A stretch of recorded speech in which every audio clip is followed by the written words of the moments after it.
आप देख रहे हैं संविधान और कानून SK लाइव न्यूज। लोक गायिका बिहार विभूत शारदा सिन्हा की 13वीं के पावन अवसर पर आज बाबा गरीबनाथ मंदिर के सत्संग सभागार में राष्ट्रकवि दिनकर अकादमी और सपना राज कला संगम के संयुक्त तत्वाधान में संगीतमय एवं काव्यमय श्रद्धांजलि सभा आयोजित किया गया। उत्तर बिहार के विभिन्न जिलों से ख्याति लब्ध 3 दर्जन लोक गायक एवं शास्त्रीय संगीत गायकों तथा वादकों ने शारदा जी के गाए गीतों की प्रस्तुति शारदा जी को भावपूर्ण श्रद्धांजलि अर्पित किया।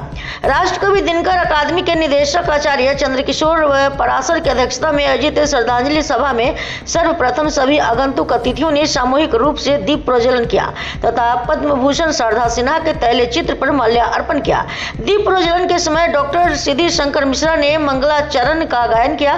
तत्पश्चात अपने संबोधन में मुख्य अतिथि एवं राष्ट्रीय पिछड़ा आयोग के पूर्व अध्यक्ष डॉक्टर भगवान लाल साहनी ने कहा कि लोक संगीत हमारी पुरातन परंपरा की धरोहर है और शारदा जी ने इस वैश्विक स्तर पर बिहार की पहचान बनाई, इसलिए वह सदा सर्वदा याद की जाएंगी। मौके पर बिहार विश्वविद्यालय के अंग्रेजी विभाग के पूर्व अध्यक्ष डॉक्टर देवव्रत अकेला, शास्त्रीय गायक डॉक्टर कुमुद पाठक, अखिल भारतीय मैथिली परिषद के केंद्रीय अध्यक्ष डॉक्टर धनाकर ठाकुर, अरुण कुमार शुक्ला, देवेंद्र कुमार, मुस्कान केसरी, सपना राज सहित काफी संख्या में लोग मौजूद रहे।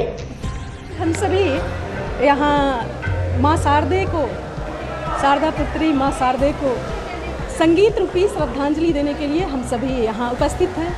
मैं सपना राज कला संगम की संस्थापिका और गायिका लोकगीतों को लेकर आगे बढ़ रही हूँ। इसमें प्रेरणा है, हमारी शारदे माँ हम सभी की प्रेरणा है और उनके गीतों को सदियों हम लोग सुनते और गाते आएंगे। वो उनकी सारे गीतों को हम लोग बस सीखने की कोशिश कर रहे हैं, आजीवन देने की कोशिश करेंगे। लोक गायिका सपना राज, मुजफ्फरपुर। बिहार विभूति पद्म भूषण डॉक्टर शारदा सिन्हा जी 5 नवंबर 2024 को दिवंगत हो गई।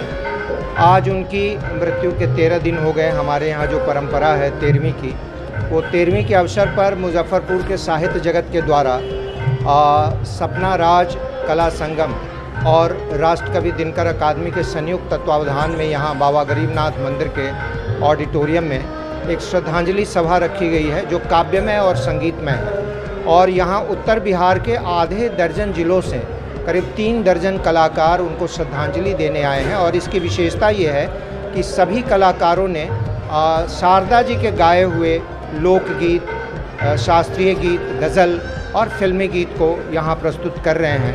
तो ये एक पूरे बिहार में पहला अवसर है जब संगीतमय और काव्यमय श्रद्धांजलि दी जा रही है। और उसी प्रकार कविगण भी यहाँ केवल उनकी श्रद्धांजलि में विशेष रूप से लिखे गए गीतों को ही उन्होंने प्रस्तुत किया है, कविताओं को ही प्रस्तुत किया है। साथ ही इस अवसर पर 11 ऐसे कलाकारों को जो विविध क्षेत्र से हैं, विविध विधाओं में हैं, शास्त्रीय, लोकगीत, सुगम संगीत इत्यादि विधाओं में हैं, उन्हें यहाँ शारदा सिन्हा स्मृति कला साधना सम्मान भी प्रदान किया गया है।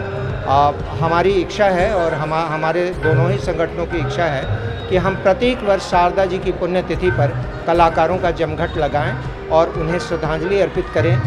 यह दायित्व तो हमें इसलिए भी वहन करना चाहिए क्योंकि शारदा जी का जन्म मुजफ्फरपुर जिला के मरवन ग्राम में जो कांटी प्रखंड, जो करजा प्रखंड में है, वहाँ हुआ था और उनका जन्म वहीं हुआ था। और 4 वर्षों तक के स्कूल की शिक्षा भी उसी गांव में उन्होंने प्राप्त की।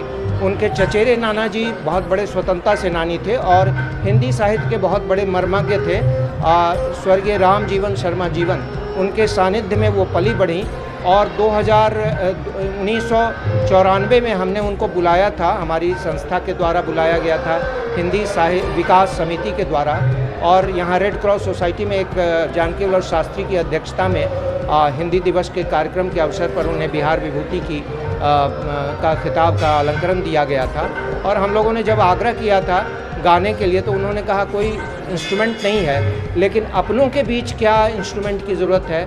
और उन्होंने कई ऐसे हिंदी के गज़ल, उर्दू के गज़ल और गीत गाए थे जो अविस्मरणीय हैं। इतना ही नहीं, उनको अपने ननिहाल से इतना लगाव था कि तो उन्होंने कहा कि रात्रि विश्राम मैं ननिहाल में करूंगी, चूँकि मेरा जन्म वहीं हुआ है, वहाँ की मिट्टी को तिलक लगाए बगैर मैं नहीं जा सकती हूँ।